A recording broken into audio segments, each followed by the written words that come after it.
1,500 views in a week.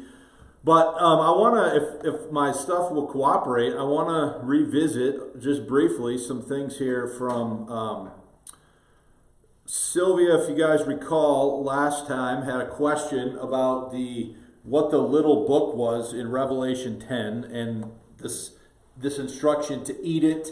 And so we sort of had a impromptu, organic conversation about that and what all that meant. And so what I want to do as part of looking at that is, first of all, give Sylvia an opportunity to respond or comment back. She did watch it since last Sunday, but then I wanted to just look at some of the comments that were made on this video because I think they're somewhat interesting, and we just kind of want to look at what some other feedback that other people gave. There's not a ton of comments, but they might be interesting for us to look at. So Sylvia, we'll start with you. You said you had an opportunity to watch it, and did you have any thoughts or comments or questions or anything as you watched the response? I didn't have any disagreement. I totally agree with what you said. I mean that it is, I forget the phrase, but it's the figurative, yes, of eating it. And I don't know why I didn't think of that before, but I did like your process of investigation. Okay. So those of you that weren't here, which most of you were, but a few of you weren't, Sylvia had sent me a question. So let's just look at Revelation 10. And we were looking at this passage here, start at verse 8. And the voice which I heard from heaven spake unto me again and said, Go and take the little book which is opened in the hand of the angel, which standeth upon the sea and upon the earth. So again, that's the angel. Go back up to verse 1 quick. And I saw another mighty angel come down from heaven, clothed with a cloud and a rainbow upon his head, and his face was as it were the sun, and his feet as pillars of fire. So we talked about the figurative language there, right? The use of the word as. And he had in his hand a little book open. So there's the first mention in the chapter of the little book. And he set his right foot upon the sea and his left foot on the earth. So now verse 8 is giving some further sort of elaboration on a conversation that John has with this angel. Verse 8, And the voice which I heard from heaven spake unto me again and said, Go take the little book which is open in the hand of the angel which standeth upon the sea and upon the earth. And I went unto the angel and said unto him, Give me the little book. And he said unto me, Take it and eat it up. And it shall make thy belly bitter, but it shall be in thy mouth sweet as honey. And I took the little book out of the angel's hand and ate it up. And it was in my mouth sweet as honey. And as soon as I had eaten it, my belly were bitter. And he said unto me, Thou must prophesy again before many peoples and nations and tongues and kings. Okay, so the basic question was, what is the little book, and what is this talking about eating it, and this so on and so forth.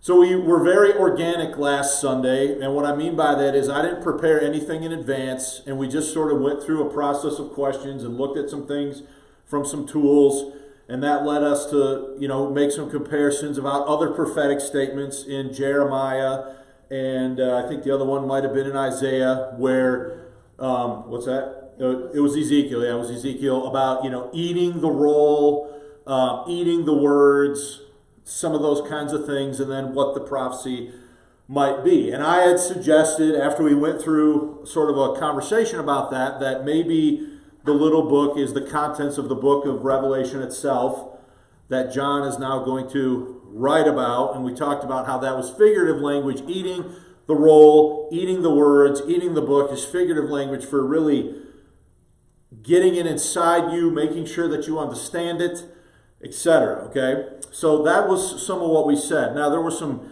interesting comments that were made about this, and I don't know who any of these people are, so this is not in any way, shape, manner, form designed to pick on anybody. But I just thought it would be interesting to follow up by looking at what some of these comments were. Okay? So there's one long one, and then there's a couple shorter ones. So let's deal with the shorter ones first. So what I'm going to do, I can't stand that YouTube does this now, but we're going to sort this by newest first. Okay, so that's going to put them in chronological order. So anytime you do that, it's going to put the most recent comment at the top and the older comments towards the bottom. Okay, so we're going to start at the bottom and work our way up just because of the length of the comments. Okay, so this person says, after watching the video, this ending of the chapter leads me to believe that John is one of the second witnesses. Not sure what they mean, if they mean one of the two witnesses. Taking the ending of John and this chapter's ending, then chapter 11 is the two witnesses. So if you go to chapter 11, go to John chapter 11. I'm sorry, Revelation 11. Just turn the page. And if you look at verse 3, and I will give power unto my two witnesses, and they shall prophesy 1,260 days clothed in sackcloth, and these are the two olive trees and the two candlesticks standing before the God of the earth. And if any man will hurt them, fire proceedeth out of their mouth and devoureth their enemies. And if any man will hurt them, he must in this manner be killed. So what this person here in this comment seems to be suggesting is that they think that John is one of the two witnesses then of chapter 11. Okay? I personally do not have that opinion. My understanding of the two witnesses is that they are Moses and Elijah, just based on some of the things that are said about them. Okay, you're in chapter 11, right? So if you start looking at now, why would I say that? All right. Verse 5, if any man will hurt them, fire proceedeth out of their mouth and devoureth their enemies, and if any man will hurt them, he must in this manner be killed. Look at verse 6. These have power to shut heaven, that it rain not in the days of their prophecy. Well, if you go to who prophesied and shut heaven so that it not rain in the Old Testament? Elijah did that if you go read about it in Kings. Okay? So there's a correlation here in that regard. Verse 6, these have power to shut heaven, that it rain not in the days of their prophecy, and have power over waters to turn them to blood. Who did that? Moses. Okay? So, in my understanding, the two witnesses are Moses and Elijah. Okay? Or they have something to do with Moses and Elijah. And even if you study John the Baptist in the Gospels, okay, John the Baptist, come with me and go to Luke chapter 1. We read this in church last Sunday, but we didn't expound upon it because it was sort of a minor point and I was after bigger points. But when the angel tells Zacharias that he's going to have a son after he's well stricken in years, look at Luke chapter 1 verse 17. Okay? And it says, and he shall go, verse 16, and many of the children of Israel shall turn to their God. In verse 15, he shall be filled with the Holy Ghost, even from his mother's womb. Verse 16, and many of the children of Israel shall turn to their God, and he shall go before him, that would be the Messiah, notice, in the spirit and power of who? Elias. That is a Greek spelling of whose name? Elijah. So John the Baptist, from before he's even born, at the time when his conception is announced to Zacharias, is he tied to Elijah. Okay? There's other verses where Christ is explicitly asked, is John the Baptist Elijah, which was for to come? And he says, well, if you receive the kingdom, then he was Elijah. Which, of course, Israel did not receive the kingdom, so does Elijah coming again, so to speak, have a future fulfillment? I think that's what Revelation 11 is talking about. So I take, this is my interpretation, I take Revelation 11, the two witnesses, to be Moses and Elijah. I think that's the way most, now that doesn't mean it's correct, but most dispensational interpreters, I think, would say that the two witnesses here in Revelation 11 are Moses and Elijah. They would not say that it's John. But this is what this commenter said. It seems like a legitimate question. They go on to say, taking the ending of John and this chapter's ending, then chapter 11 is the two witnesses, which they do exactly what the angel said John would later do. So I'm not I read this a few times, and I'm not necessarily following the point, okay? And then there's a comment here, the scroll and the book are similar things, I think, and I think that's related to some of the comments that were made. And then there's this larger comment here, okay? So let's look at this. It says, I think because John is in heaven, the picture we are given may be an accurate representation of what is happening. May be an accurate representation of what is happening, but because we've never been there, so it's hard to see / understand that it could actually be a small spiritual book that Christ actually gives John to eat. So this person is saying that maybe he gave them a physical book that he's supposed to eat. This seems to be what they're arguing here. And it actually tastes good because John was curious to know the answers. But that's not the point of the passage. The passage is the point of what happens after he eats the book. That is to tell what the book is because of what the information it contained. I think I can agree with that, right? John, through eating the book, does he get information that he's then going to write about? That seems to me to make sense, okay? The passage, okay, right here. And that was the identity of the two witnesses. It's now John and Moses. So, this person is again saying that the two witnesses are related to the contents of the little book, but they're including John along with Moses as one of the two witnesses. Does everybody see what's going on with that comment? Okay.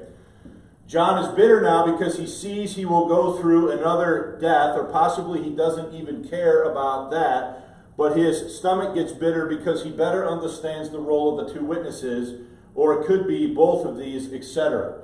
I don't think there is an actual specific book. I think the book is a reference to a prophecy that John wanted to know the information to, so God gives him the knowledge in a book, which when John eats it is good because he is excited, but then he sees it's bitter once he digests the information and will be one of the two witnesses.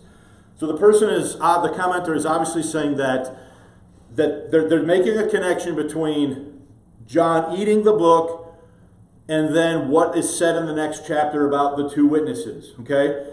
I don't think I necessarily have a problem with that concept. My disagreement is whether John himself is one of the two witnesses. Does that make sense? Mm-hmm. Okay, so does anybody else have any questions or comments about either these comments as they were left or anything that I said when we originally went through this last week? What was at the end of their comment there? Where? The last 2 lines. Oh, did I not read all of it? About Bible. Sorry. Also, a good Bible software that is completely free is the WordNet. I've never heard of it or used it, so I can't. Because remember, I was talking about Blue Letter Bible, talking about the app you can get for your phone and the website that we used last Sunday. Okay. So, and then this person says it's quite a powerful software, and you can download modules for free. I'm sure they're not wrong. I just don't have any familiarity with that particular software. So does anybody have any questions or comments to follow up on what we went through or any of these comments that were left here? So again, I want to make it clear, like I'm not trying to criticize anything, but we kept it open-ended, and these are some of the feedback comments that we got. If I go to Facebook, I don't believe there was a ton of comments. So this is us live right there, right now. So everybody wave to yourself, okay. If you come down here, this is where we were last Sunday, and you can see there's no comments there. And I think if we go to the church's page, which is going to give me more problems, so I'm not going to bother with it. So that's basically the gist of the feedback that we got on our little impromptu study last week. Okay? Any questions or comments? Do any of you have anything else or any other Q&A type questions? One thing that struck me at this reading, I was under the impression in 10:1 that this angel was larger than life, the way it's being described. Yeah.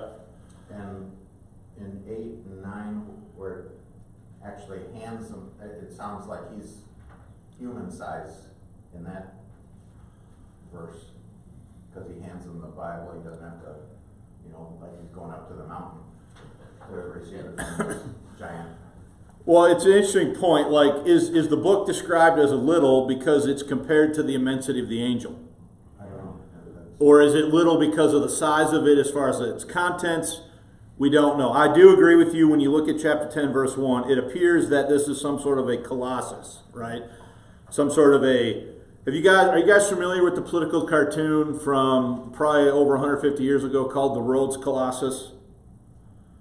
It's a famous political cartoon where Cecil Rhodes, the Prime Minister of Great Britain, is straddling the continent of Africa, holding in his hands a telegraph line connecting Cairo to Cape Town. Oh, I think I've seen something like that. Okay, that's kind of the image I have in mind, and I think that whoever drew that cartoon possibly had in mind this verse when they drew it like that. If he's got one foot in the ocean and one on land, is he just on the shore? Yeah, it does give you the impression. So let's just read the verse. And I saw another mighty angel. So there's a clue. Like, when you think of mighty, you don't think of like a little pipsqueak angel. Yeah. Not that you would think of a pipsqueak when you think of an angel, okay? But there's certain connotation there possibly. And I saw another mighty angel come down from heaven, clothed with a cloud. So you think a cloud, he's clothed with a cloud, and a rainbow upon his head, and his face was as it were the sun, and his feet as pillars of fire. So you don't get the imagery there that this is some little ordinary angel. You get the idea that this is a massive figure of an angel that John is seeing here. Okay, so I agree with you. I really hadn't thought about your point that later on in verses 8 and 9, you're right, it doesn't seem so grandiose anymore when you read verse 8 and 9. But That just struck me. yeah, it's an interesting observation. Anybody else?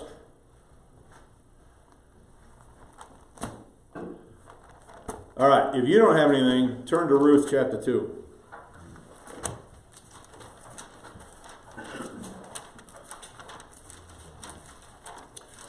So this week a video was released about a statement here in the book of Ruth.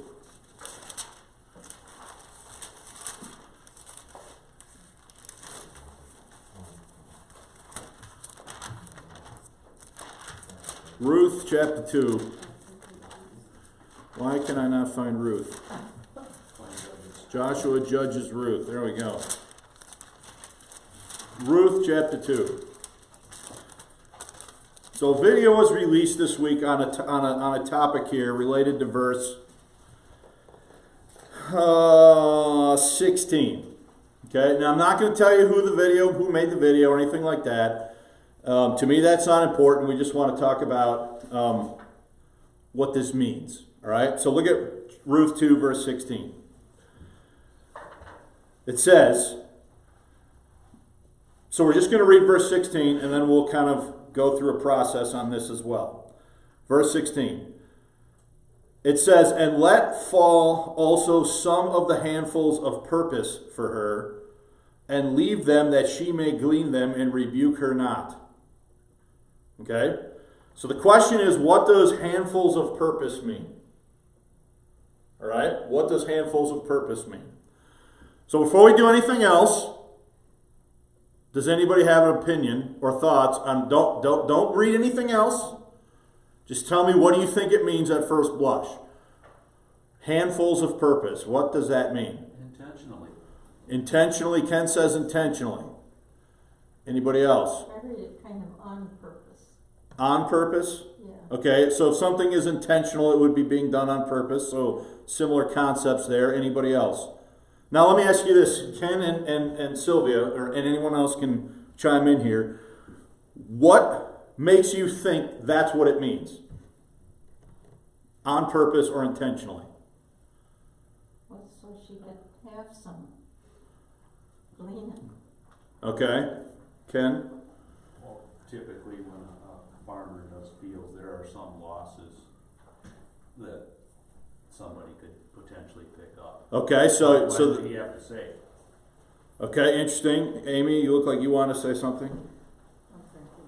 You're thinking. Okay, does anybody else want to comment? So, of purpose, so handfuls of purpose, we have one person saying they think it means intentionally, another one saying on purpose. Does anybody else have any?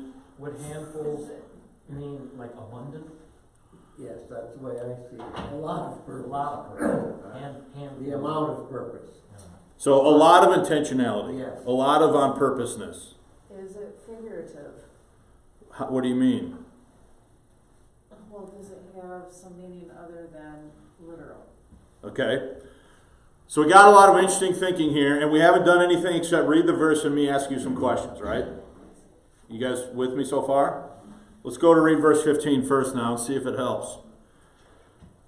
Which obviously it will, because it's the scripture and now you're getting context. But look at verse 15. And when she was risen up to glean, Boaz commanded his young men, saying, let her glean even among the sheaves, and reproach her what? In other words, don't stop her from what? Glean. From gleaning. All right? Now read verse 16.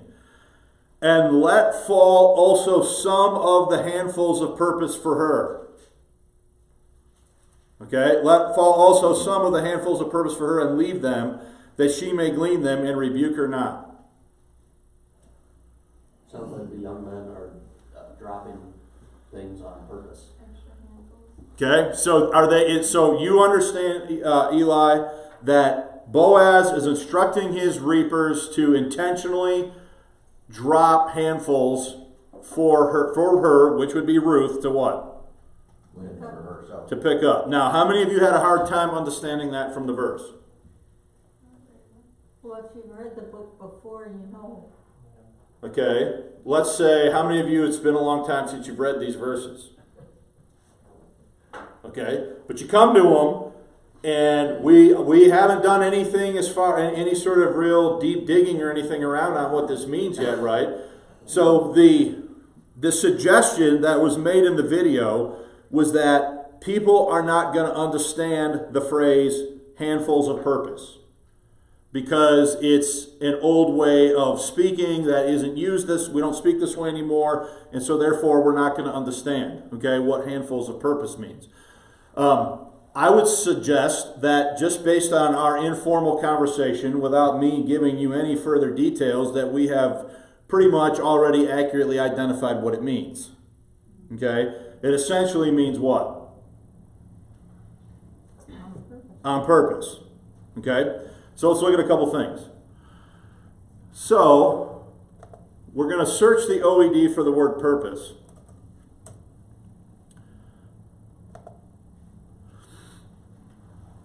I think, assuming it cooperates. And so do we think this is a verb or a noun here? No. Handfuls of purpose. No. I think it's a noun too. So we're going to search the noun. All right. And we're going to turn on all the quotes. Whoops. Did we do that? Yeah, we did that. All right. So now, so we're in the entry for purpose. And we're looking for the phrase what? We're going to, so you can see that I've already cheated and done this, okay? But we're going to look for of purpose. All right? So, if we look in the OED for of purpose, notice what we find. We find A, or P1, so this is giving you different phrases. A purpose equals what? On purpose. On, also upon purpose. Then it says phrase what? 6. P6. So let's go look at P6.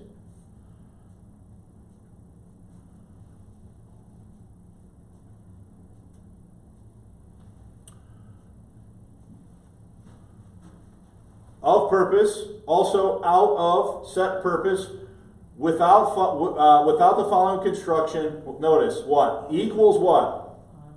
On purpose, at phrases P6, now it's rare and what? So does the OED have an entry that defines the English phrase of purpose as meaning what? On purpose. So can we know and understand very clearly that he's leaving and that what Boaz has done is he has ordered his gleaners, his reapers, to intentionally drop handfuls on purpose. Right? Now, did we need to look at the OED for you to get that? I would argue we did not, because did Ken already say it means immediate? You said intentionally, right? And Sylvia, you said what? On purpose. And what did you say again, Eli? Just reading the verse 15, it seems obvious that Boaz is giving the young men instructions to just, oh, whoops, accidentally dropped that. You know? So accidentally on purpose, right? Yeah. So they're going to make it appear as it's a what? Accident, but they're doing it on purpose so that Ruth can come through and do what? Collect up the... And then handfuls, basically just literal handfuls. Handfuls means the amount of something you can fit in the hand.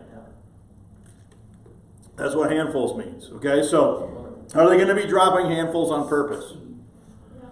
So if you look at the verse, go back to Ruth 2. So is there admittedly an older form of the phrase that is now marked rare and archaic in the OED? But did that really stop you from understanding what is going on there? No. I don't think so either. Okay, now let's look at one more thing. So now we're going to go to the Lexicons of Early Modern English, which is another website furnished by the... So what this does, guys, is this searches word usages from, in English, between 1450 and 1800. Okay, so this is a very powerful tool to help that you guys can use. So we're going to put in purpose, so you can probably tell I already did this as well. So we're going to get now a host of different entries. Okay, now you can just look at the feedback. So we're going all the way back here to what year?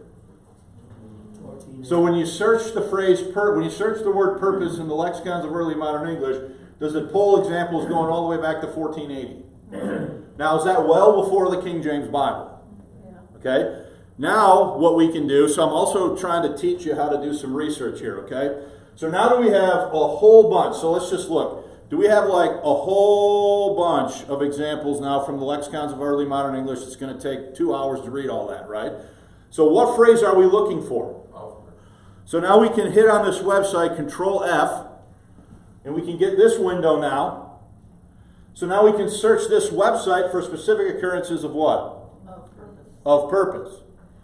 So using 2 steps, have we now been able to identify in this entry all of the occurrences of purpose? Yep. Okay? Now, I already have done this, so we're not going to... You could look literally at every single one of these. So the first one it finds of that exact phrase is from what? Let's just check the year on this. Whoops. So this is from 1538. Okay? Now, I already know that I want 1587 because I've already checked this. There's a whole bunch of material here. It would take way too long to go through all of it, and it would be exceedingly boring. So I'm just going to go straight to the one that I want to show you, which I think is the clearest one, and we're going to go to 1587. See, this is tons of information that you get here when you run these searches. So, you know what I'm going to do for the sake of time? I'm going to cheat. And I'm going to go to 1587. Since I already know that's the one I want. And there it is. And now we'll find that entry right.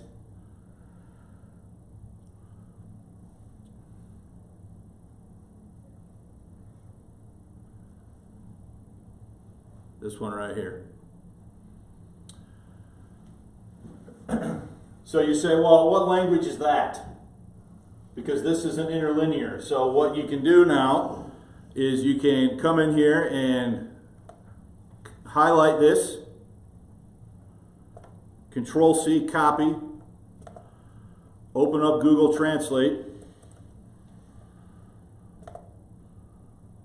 See, it says enter text. It'll detect the language. So I'm going to come in here and I'm going to hit Control V for paste, and it dumps it in. and it's Latin, and it translates it for me into English. So this is so the entry in the Latin English interlinear from 1587 is an entry for what word? Knowingly. Okay? So when I go now, I can go back here to this, and I can look at this entry. So we're looking at knowingly. It's an adverb. Notice, done of what? Purpose. Purposely, wittingly, cunningly, skillfully, or with what? Knowledge. And this is from 1587. So is there word usage information available to you for free on the internet which would help you understand what this old phrase means? So you don't, if you know how to work the tools, if you know how to understand it, you're not going to be tripped up by this because you can figure out relatively quickly what it means. It means what? So we go back to the verse, Ruth chapter 2, verse 15. And when she had risen up to glean, Boaz commanded his young men, saying, let her glean even among the sheaves, and reproach her not. And let fall also some of the handfuls of purpose for her, and leave them, that she may glean them, and rebuke her what? So is it pretty clear what's going on? Boaz is instructing his reapers that as they go out and reap the field, are they supposed to intentionally leave behind some handfuls on purpose for Ruth? Knowingly. They're doing it with, are they doing it on purpose, purposefully, or with knowledge? Because Boaz has just told them to what? To do it. Okay? And he also instructed them to protect her because yes, if she would go to somewhere else, she wouldn't be under his protection. So correct. So does she have an advantage in gleaning in Boaz's field than somebody else? Because has Boaz specifically instructed his reapers to behave in this way towards Ruth? Okay, Amy? Was your hand up? I find it interesting because, she was a Gentile, right? Ruth? A Moabitist. She's a Moabite. I can't, it's been a while since I've read up on Ruth, but yes, I believe she's from a different area. She's from a different area. Let's see if we can figure that out quick. I'm just thinking of the It says in verse 21 parallel Ruth between before the Jews and the Gentiles and how yeah. So she is a Moabitess, verse 21. So the issue here is this is an example of the doctrine or the idea in Israel's program of what's called Levirate marriage or the kinsman redeemer, right? So Ruth's husband has died, okay? And Boaz is her near kinsman. And so he is going, the whole idea here is that he is going to redeem Ruth, etc., and bring her back, and all this stuff is happening. This is all a type and a picture of different things that God said in the law to Israel and so on and so forth. Okay? But that's sort of the bigger picture on what's going on. So what was you had a follow-up point there, I think. I'm just thinking of the parallel between this and Jesus called that Gentile lady a dog for eating the crumbs that fall from the table. Yep. The Syrophoenician woman? Yes. Yes. So she was allowed to glean. There's a parallel there, but with the Syrophoenician woman, right? Where she, anyone recall the passage off the top of your head on that? Matthew 10? I was thinking 10, but that seemed too obvious. Let's see.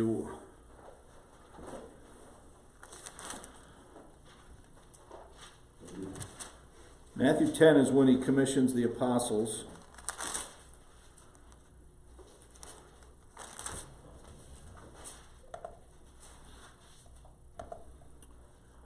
So we'll do what I often do when I can't remember an exact, I'll search, I know the word crumbs is there. C-R-U-M-B-S, right? Crumbs. So I'm just going to go to Blue Letter Bible, search the word crumbs, and there it is, Matthew 15. Go to Matthew 15. Yep, you were almost there. Matthew 15, verse 21 is the verse.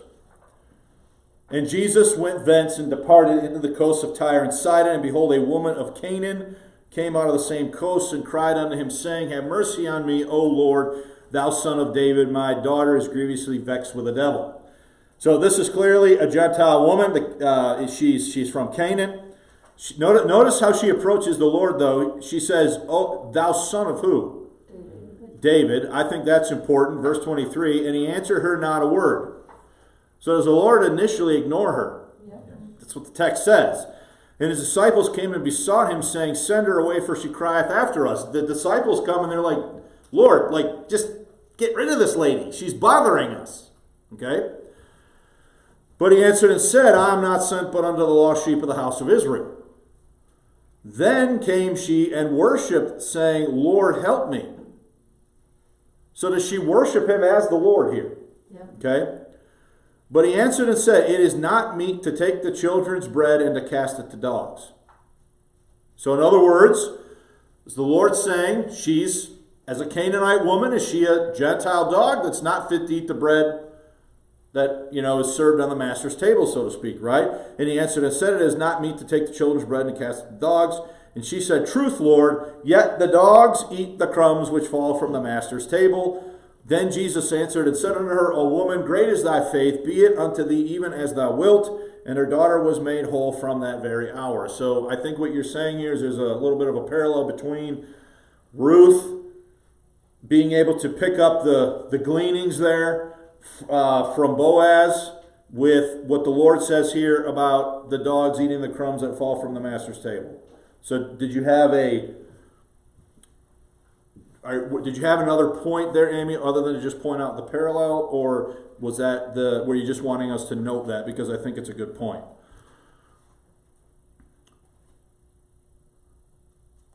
I'm not sure. I do think there's a parallel there, right? Is Ruth, as a Moabitess, is she being allowed to, in a figurative sense, eat the crumbs that are falling from Boaz's table? I think there's a legitimate comparison there. I do. Okay, go back to Ruth 2. Yeah, actually, 2:2 tells that Ruth was a Moabitess right there. It does say it right there.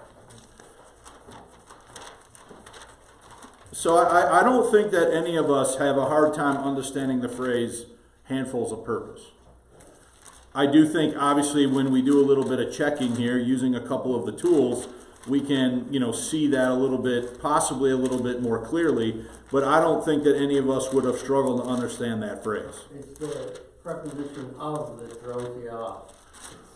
In modern English that wouldn't be correct at all. Handfuls is clearly handfuls of grain once you know that it's involved gleaning. Right. And then it's on handfuls, purposely, or on purpose. So back to this then, what you're saying then, Mike, is that the way we talk now, we would not use of in that way. We would use what? On. But clearly was of being used in a way back then to denote what we would now say as what? On. Okay? So it's pretty clear when you look at this that this word knowingly here means done of purpose, purposefully. It doesn't say intentionally, but obviously that would be included here, the concept of doing something intentionally. If you do it on purpose, are you doing it with intention? Right. Okay? AJ, was your hand up? Yeah.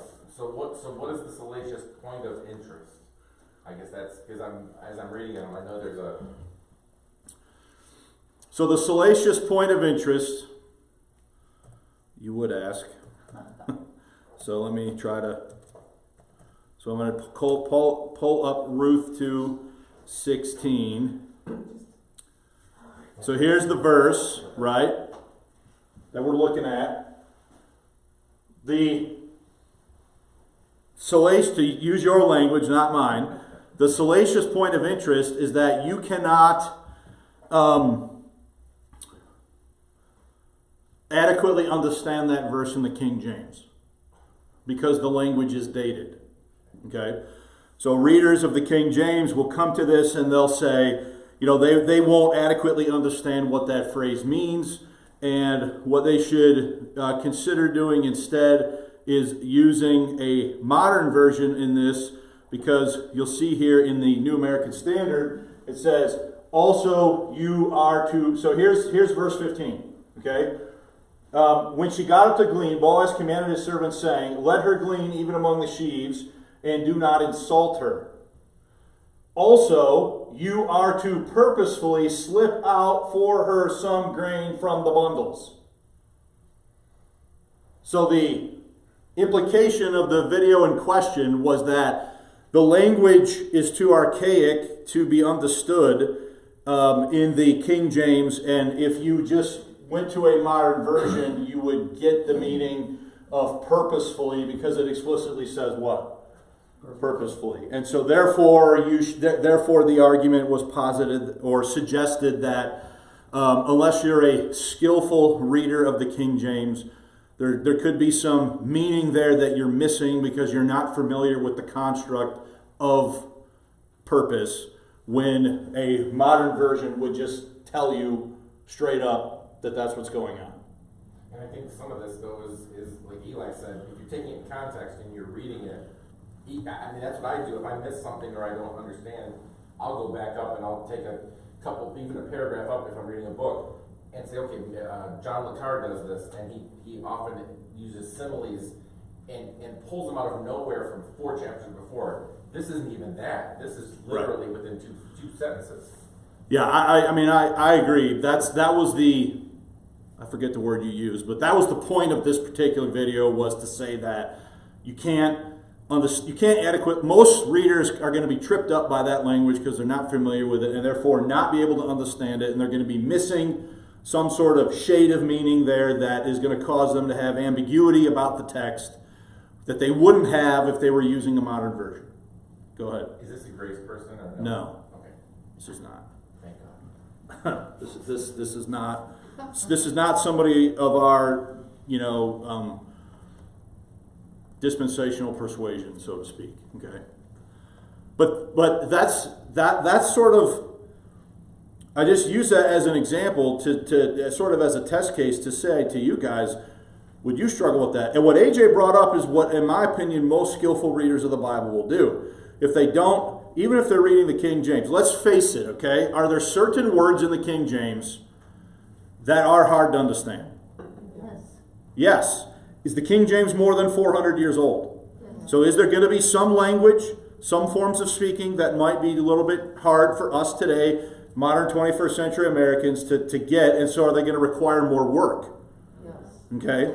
So what I'm trying to show you then are some strategies for how to still get the meaning there, even if you might originally be like, what's going on with that word? Okay? Any questions? I could show you another one that comes to mind, if no one else has anything on that. Yeah. I had a question that's kind of separate from what you're saying. Was Ruth and Boaz in the direct lineage of Jesus prior to him? I believe Boaz is. Okay, that's what I. I'm going from memory here. I believe the answer is yes.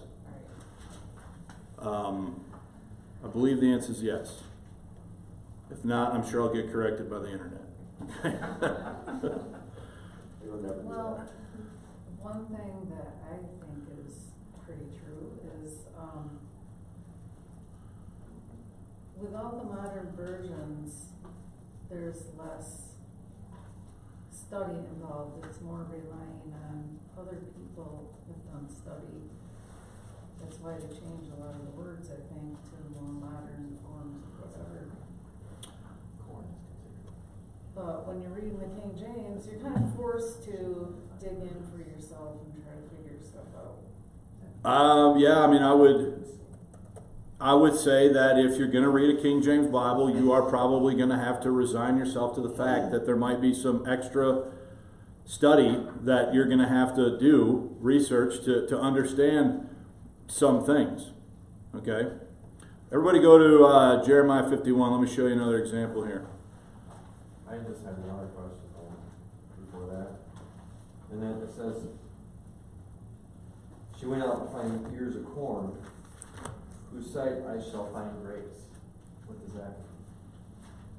She's referring to finding grace in the sight of Boaz. You have permission to glean in fields Yeah. that aren't yours. His favor. So you're kind of at the mercy of the property. So ultimately, Boaz is going to marry Ruth. Okay, there's other things going on in that story that beyond just what my purpose in going there was for. My purpose in going there was not to teach the whole story of Ruth. It was just to look at that statement of purpose, to look at it. Now here's another one. Okay. Now look with me at. Now let me be a little more specific here so we can hone in. Now, is Naomi related to Boaz? Is that Boaz's kin? Naomi is related to Ruth, I believe. Well, Naomi is Ruth's mother-in-law. Right. But isn't Naomi related to Boaz, and she's kind of acting as a... So she's related to Boaz through marriage. Ruth's husband has died. Yeah, but isn't Naomi Ruth's husband's mother? Not Ruth's mother. Because she chose to stay with Naomi. Yes, you're right. You're And right. that's why, and she's acting kind of like, hey, check out Boaz. He's a nice guy. So she's aware of the Levirate stipulations in the law, yes. Yeah. Because Boaz is really complimenting Ruth's unselfish care of Naomi. And that's how the connection that he's making. And I should have read more of the story. I didn't. My mother's name is Ruth, so I've gone through Yeah, this so you had an before. interest in the. Yeah, that name is very interesting to me. So let's look at another one of these. Everybody look at Jeremiah 51. It's been a while since I checked that. That's what I remember. Jeremiah 51, verse 3.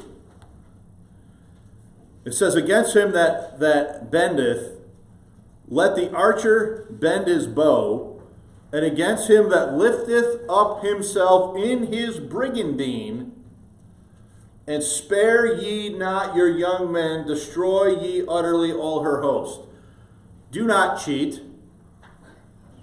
I see AJ already looking to cheat. I'm just kidding. What is a brigandine? It's a military term, I believe. What's a brigandine? So it's a military term. Armor. You think it's armor. Yeah. Call is male. Okay, do you already know the answer, Mike? Yeah. Mike already knows the answer, okay? Let's say you don't know the answer. So verse 51, let's start chapter 51, verse 1. So we know, so does it have something to do with military something? Okay, look at verse 1. Thus saith the Lord, behold, I will raise up against Babylon and against them that dwell in the midst of them, that raise up against me a destroying wind, and I will send unto Babylon fanners that fan her, and shall empty her land. For in the day of trouble they shall be against her roundabout. Verse 3. And against him that bendeth, let the archer bend his bow. So it's talking about an archer shooting a what? A bow and arrow, right? And against him that lifteth himself up in his brigandine, and spare ye not her young men, destroy ye utterly all her host. How many of you agree that has something to do with military something? Is that the defensive wall, maybe, that he's up on a brigandine? Okay, so we've got somebody says armor, somebody says just a general military thing, somebody already knows the answer. But does it tell you what it is in the verse? Gives you the context. It gives you familiarity, right? It's got something to do with what? Defense, military, something, but does it explicitly tell you what a brigandine is? No. So let's go to another place. Let's go to Jeremiah 46. So we'll look for a cross-reference. Jeremiah 46, verse 1. Jeremiah 46, verse 1. The word of the Lord which came to Jeremiah the prophet against the Gentiles, against Egypt, against the army of Pharaoh Necho, king of Egypt, which was by the river Euphrates, okay, which Nebuchadnezzar, I skipped the word on purpose, which Nebuchadnezzar, king of Babylon, smote in the 4th year of Jehoiakim, the son of Joash, king of Judah. So is it talking about an army of Egypt? Is it talking about him being smitten or smote in the 4th year of Jehoiakim? Verse 3. order ye the buckler and shield, and draw near to what? So is the context here military something, battle. Verse 4, harness the horses, and get up, ye horsemen, and stand forth with your helmets, furbish the spears, and put on the brigandines. So, does it check out that it has something to do with military something? But does it still tell us what it means? It's something you put on. We know that. There's another clue. You put on you put it on. It's something you put on. Right? But do we use the word brigandine anymore? All the time. All the time. Eli says all the time. So let's just look at. So now, is this a case where you know that you need to go look at a dictionary? Okay, because you don't know what a brigandine is, so we're going to go to the OED and we're going to enter brigandine. Okay, so is this a noun or an adjective? What do we think this is? No. Okay, so we'll look at the noun entry. And we're going to just search for the word Bible here. Ooh, look at that. Does it pull something from the Bible? And does it pull something from Jeremiah? And does it pull something from the verse we just looked at? Furbish the spears and put on what? The brigandines. All right, so what is this definition? It is body armor composed of iron rings or small thin iron plates sewed upon canvas, linen, or other leather to cover over with similar materials. So what is a brigandine? It's chainmail is what it is. Okay? Now, but do you know the word brigandine? I didn't know what a brigandine was until I what? I knew it had military something. I knew it was something you put on, but I didn't know explicitly what it was. So now do I know because I can read the word brigandine and know I'm not familiar with that word that I need to go look the word up? So what do? I look it up and do I find the answer? So the fact that it's chainmail, does it fit the context of something in use in military conflict and something that somebody would have to put on? Yeah. So it's not hard. I know I don't know the word, so I what? Check around and Just go look it up. other spots, yeah. Okay? I can compare scripture with scripture. I go to the other occurrence, and I know, well, that helps me out in the sense that I know it's something that somebody puts on. All right? But it's not immediately clear, and so now I know that I have to look it up. So there's a strategy there. You don't know what the verse is. You don't know what a word is.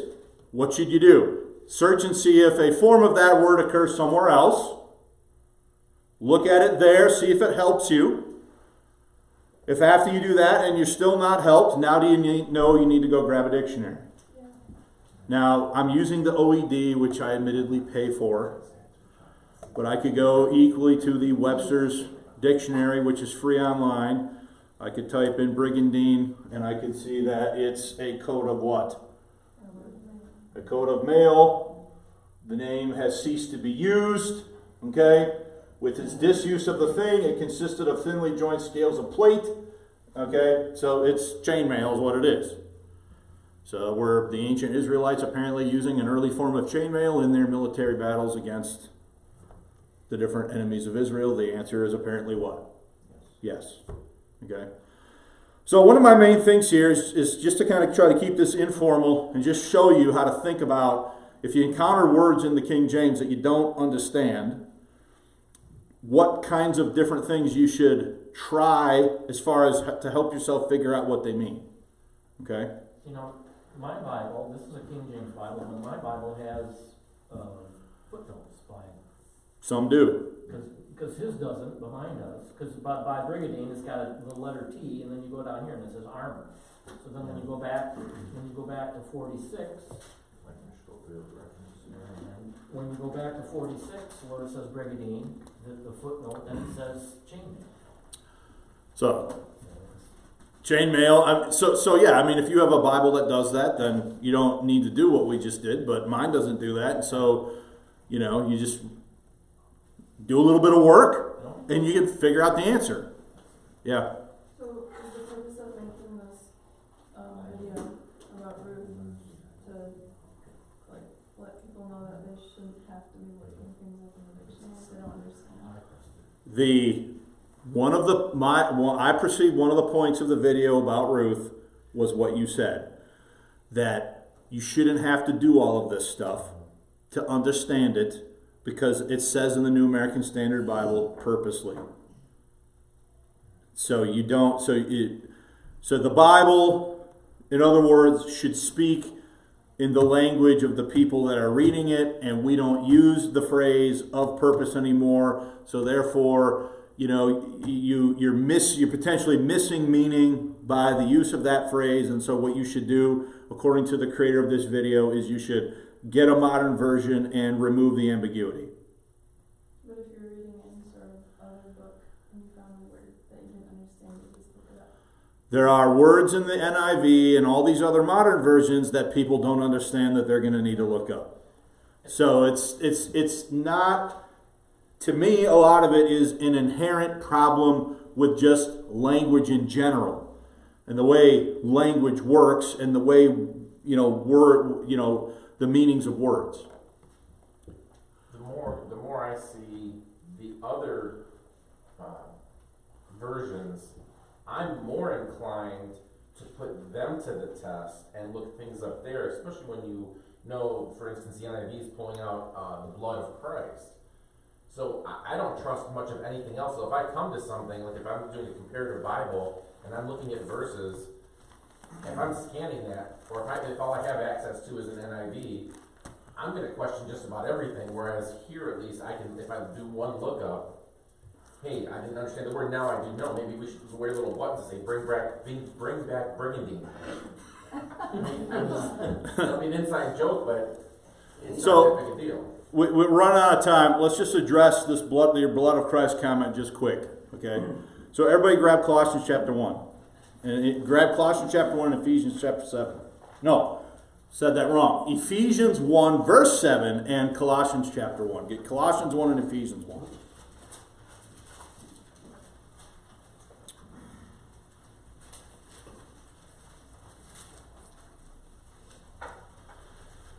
So, if you look at Colossians 1:14,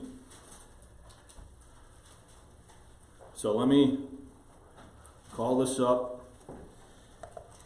I'm going to have to make this point quick because we're going to have to, which of course I can't ever make any points quick, but so we're going to call up Colossians 1:14 in the NIV, for example. I think. Come on. All right, here we go. All right, so your King James says, in whom we have redemption through his what? Blood, even the forgiveness of sins. Look at the NIV. In whom we have redemption, the forgiveness of what? What's missing? Okay. Ephesians chapter 1, verse 7. In whom we have redemption through his what? Blood. All right, so let's look at that verse in the NIV.